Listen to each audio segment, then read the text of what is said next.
I go to bed at 7 o'clock at night. 7:30 if I watch Jeopardy, you know, I feel brave or something, I'd stay up.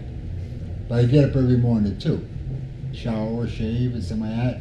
Leave the house right around 3:15. I'm here at 3:30, and I'm making muffins and stuff like that. And then I open up at 5. Yeah, I got the regular crew comes in at 5 to 6 actually. 6 o'clock, another wave comes in, the regular guys. You know, the same ones, they know each other. Tomorrow morning I'm gonna be here.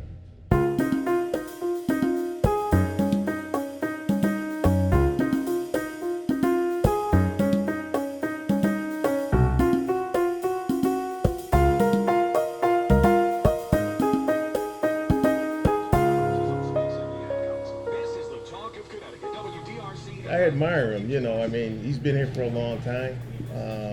When I come, you know, the crowd sometimes out the door. There was a line, so it was a cold day like today, and I came in here to get a coffee while I was waiting, and I saw all these huge sandwiches going out. I said, one day I'm gonna have to try one of those. Just take his bacon, egg, and cheese, you know, he uses 5 strips of bacon, 2 eggs, you know, the best hard roll, you know, best quality stuff, and he charges $2.50, where everyone else gets like $5 for, you know, for a sandwich like that. Tom just enjoys to do, you know, doing it for people, you know, making sandwiches. He's not making any money on it. Not only is the, you know, price right, but just listening to Tom's wisdom and everything else and talking about old times, it's just a good place to be. When you go into the food business and the restaurant business, you're more or less married to the business. I worked long hours. Why I never married or anything else, it wasn't fair. First of all, you gotta find somebody, if she's not involved in the business and you're there 17 hours a day or 18 hours a day, I mean, one life you got. One lives in the restaurant and one lives at the house, you know.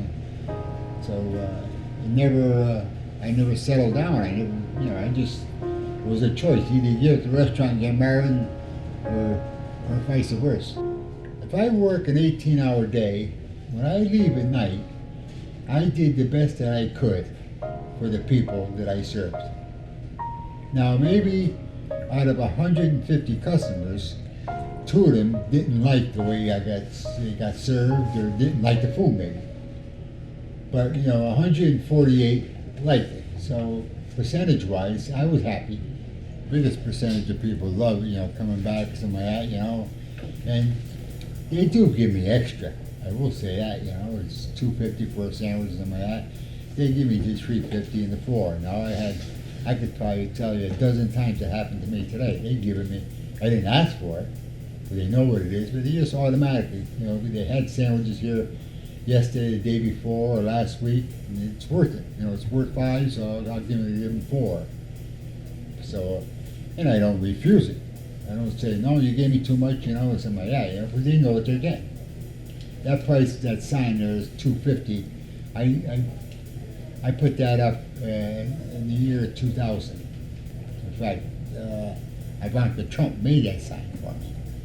You know, Donald Trump's daughter, and I put it up. But that's the price now. You know, the stuff went up a lot since then. The last 13, 14 years. I mean, the bacon, the rolls, the eggs, the cheese, the butter. You know, but I kept it the same. Roll back to prices like Walmart. He's just, you know, he's a genuine dude. You know, he's a genuine guy, and he tries to help out anybody. If anybody comes up to Tom who needs any help, he'll help them out. You know, like I said, I've known him for 15 years. My father's known him for 25 years, and he's just a good dude, man. You know, he'll do anything for anybody if they're all jammed up. You know, it's just the way he is. Yeah, the reason why a lot of the children come here is because he's like a surrogate father to them.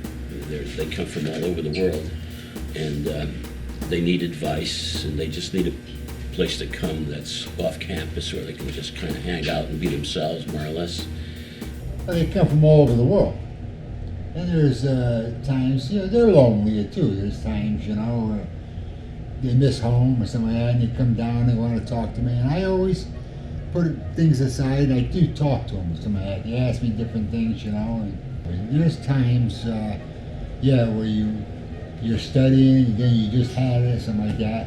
And then I tell them, I says, when you get to that point when you're in the dorm or something like that, and you're in the library and you're studying, and you need a break, you come here. And this is your break. This is your way to get away or something like that, you know. You come down here, you have a coffee or you have a soda or something like that, and I'll talk to you, something like that. After an hour or something like that, you feel a little better, you go back and continue. And that's what I tell the kids, you know, just, you don't give up. You know, you just don't give up anymore, you know, you just keep going, you know, and that's the thing that saying that I came up with, you just keep going, and that's the way I look at life, you know. It's a thing that after 4 years, you hate to see them leave, but yet they got to go on with their life. You can't keep them. You know, and they go on and some of that, and there's more kids, freshmen that are sophomores and juniors coming up. Like I would say, I tell you, I'll take a picture and I'll save it. You know, this way I can remember you years from now. You know, when you're out, you know, when you graduate and you're going to college, or after you get out of college, I'll have a picture of you. You know, here's the family here. You know, the family is Choate School, or the kids, or you know, you see the picture on the wall. You know, you got memories. That's what it is. You know, it's a big family. Got the biggest family around. Look at him right now. You know, he's got arthritis. He's all banged up, and he's still working. Tom's a guy. He's never going to stay home. He's going to end up at Tom's, you know, until his last day. He's a worker. He's an old school cat. He's a blue collar guy. You know, that's just how he is. You know, I used to tell Tom all the time. You know, when he had his bouts with his heart and arthritis, I'd be like, Tom, maybe it's time to hang it up. And he'd laugh at me. You know, he goes, what am I going to do? Stay home and die? It's just the way he is. You know what I'm saying? He's an old school cat, like I said. He's one of the last of the Mohegans, you know. You got the best sandwiches around, and when this place does close someday, I don't think I'll order a bacon egg sandwich anywhere. As for retirement or anything else, no, I made a week's pay, but I was satisfied with what I did. Some people have to watch every penny, and they save this, they save that. I didn't. I was satisfied with just a week's pay. The only thing I thought about was my health. I wanted to stay healthy so I could keep on going, and I did up until a few years ago. But there again, I closed a few days. I had to with the open heart surgery, you know, and the prostate cancer. But there's a lot of days where I don't want to come in a way because of the pain I'm in. But then I just force myself, figuring that after an hour or two, it wears off, and you know, and you get into a groove. And that's the problem I have with arthritis. You know, arthritis, and every year it gets worse, and it's not going to get better. As you get older, it gets worse. I'm closed for 2 weeks, and the day I open up, they come back. For some reason, they know I'm open. Every day they check the place, I guess, you know. And then they come back, which is a good feeling. They're not going. Yeah, they're going someplace else while I'm out, you know. I mean, they're not starving or anything else. But then the day I open up, they come back. And I'm happy doing that, you know. I mean, happy all the way around with my life. That's the bottom line, you know.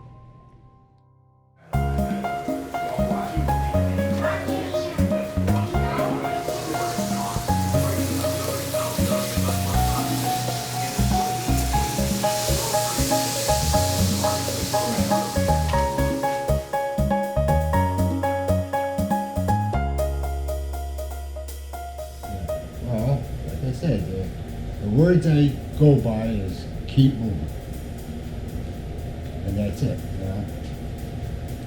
And then what else can I say? And I'm going to get a tattoo or something like that in a month or so, and that's what it's going to say, keep moving. I'm going to get a tattoo of the road runner with the words keep moving tattooed underneath.